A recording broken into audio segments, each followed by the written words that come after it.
کوئی بھی political party کا ورکر ہے, کسی بھی پولیٹیکل پارٹی سے تعلق رکھتا ہے, وہ کسی بھی جج کو تھریٹ کرتا ہے, شرمناک طرز عمل ہے. آپ کے حاضر سروس ججز بیٹھے ہیں, آپ ان سے انصاف کی امید, انصاف کی توقعات لگائے بیٹھے ہیں, اور ایک جانب آپ ججز کو تھریٹ کر رہے ہیں, ایک جانب انہی ججز سے آپ انصاف کی امید لگائے بیٹھے ہیں, اور ایک جانب آپ انہی ججز کو تھریٹ کر رہے ہیں, اور پھر آپ کہتے ہیں کہ جی آرٹیکل 63A کے اوپر فل کوڈ بنا دو, فل کوڈ بنا دو, اور فل کوڈ بنا دو, اور پھر بعد میں فل کوڈ کے سامنے پٹیشن آئے, اور پٹیشن جس حوالے سے ہوگی فیصلہ کسی اور حوالے سے ہو جائے. ابھی آپ نے دیکھا نا ریسنٹلی, اس پر ججز کے تحفظات ہیں, چیف جسٹس کے تحفظات ہیں کہ پٹیشن تو سنی اتحاد کونسل کی تھی, تو فیصلہ پی ٹی آئی کے حق میں کیسے آ گیا بھائی؟ یہ پی ٹی آئی کے حق میں کیسے فیصلہ آ گیا؟ دیکھیں نا, پی ٹی آئی تو مخصوص سیٹوں کی حقدار نہیں ہے, کیونکہ پی ٹی آئی تو بطور پولیٹیکل پارٹی نہ تو الیکشن اس نے کانٹیسٹ کیا, اور نہ ہی اس کے کینڈیڈیٹس کے پاس کوئی الیکشن میں سمبل تھا. کسی پولیٹیکل پارٹی کا کوئی سمبل نہیں تھا, وہ سب کو انڈیپینڈنس کی حیثیت حاصل تھی, آزاد رکن کی حیثیت حاصل تھی. لیکن اس کے باوجود ہم اس بات پر اصرار کرتے رہے کہ پی ٹی آئی کو مخصوص سیٹیں دے دو, پی ٹی آئی کو مخصوص سیٹیں دے دو. کس بنیاد پر دو بھائی؟ اس کی بنیاد تو پتہ چلے, اس کی نظیر تو بتاؤ, اس کی مثال تو سامنے رکھو, اور پھر ان کو سیٹیں بھی دے دو. یہ تو نہیں ہو سکتا.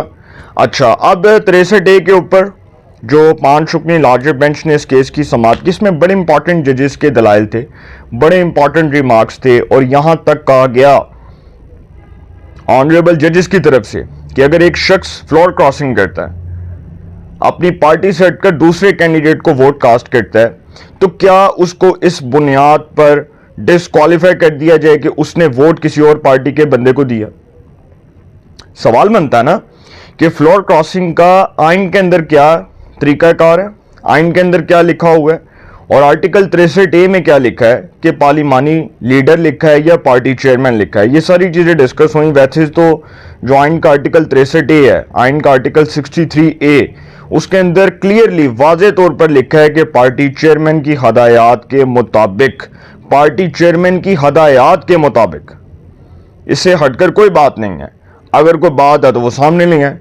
اب پارلیمانی لیڈر جس نے کہا تھا وہ جسٹس منیب اختر تھے, وہ تو اس بینچ میں بیٹھے ہی نہیں, اور انہوں نے کہا کہ جی مجھے تو تحفظات ہیں, میں تو اس بینچ میں نہیں بیٹھوں گا, اور انہوں نے خط بھی لکھا رجسٹرار کو, اور جو پی ٹی آئی کی پٹیشن تھی سپریم کورٹ کے سامنے کہ جی فل کورٹ بناؤ, اس کو مسترد کر دیا گیا, پی ٹی آئی کی استدعا کو مسترد کر دیا گیا. تو فل کورٹ تو نہیں بنے گا. ہاں, اب 63A کے اوپر فیصلہ بڑا تاریخی آ سکتا ہے.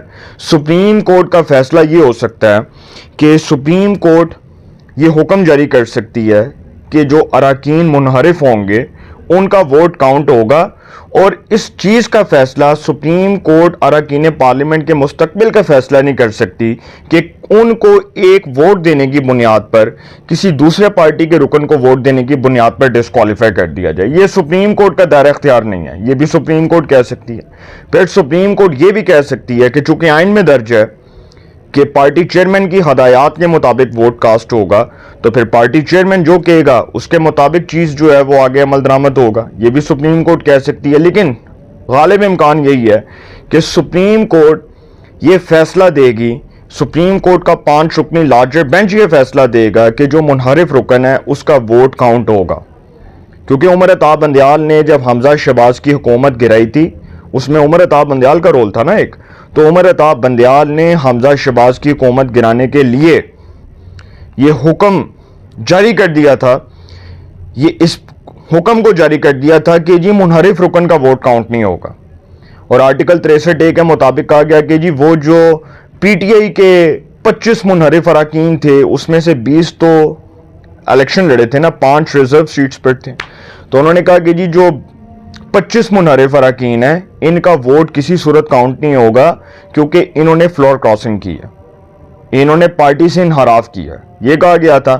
اب آئین کے آرٹیکل 63A کے اندر جو لکھا ہے سپریم کورٹ کے ماضی کے بینچ نے اس سے ہٹ کر فیصلہ دیا, اور یہ بھی کہا گیا تھا کہ آئین کے آرٹیکل 63A کو ری رائٹ کیا گیا. کیا کیا گیا؟ ری رائٹ کیا گیا.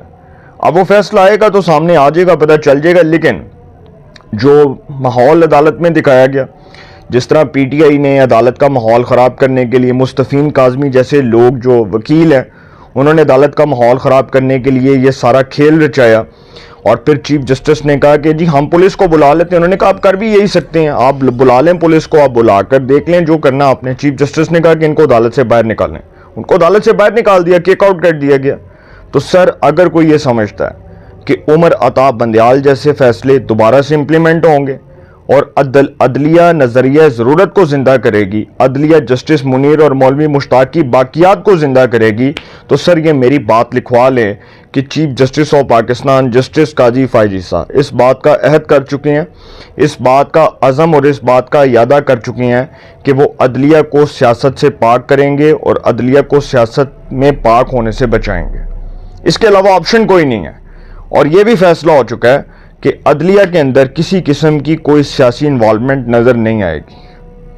چیف جسٹس قاضی فائز عیسیٰ صاحب کہیں نہیں جا رہے، اس بات کا اشارہ بلاول صاحب نے پہلے بھی دے دیا تھا، اور بلوچستان بار سے جو انہوں نے خطاب کیا اس میں انہوں نے کہہ دیا کہ فائز عیسیٰ صاحب آئینی عدالت کے چیف جسٹس ہوں یا منصور علی شاہ ہوں، ہمیں کوئی اعتراض نہیں۔ تو اٹ مینس کہ فائز عیسیٰ صاحب 3 سال کے لیے کانسٹیٹیوشنل کورٹ کے چیف جسٹس ہوں گے۔ یہ بات میں آپ کو پہلے دن سے کہہ رہا ہوں، یہ فقیر، یہ غریب، یہ درویش آپ کو یہ بات کہہ رہا ہے، اور یہ بات میری لکھ لیں کہ ہونا وہی ہے جو میں نے کہا ہے۔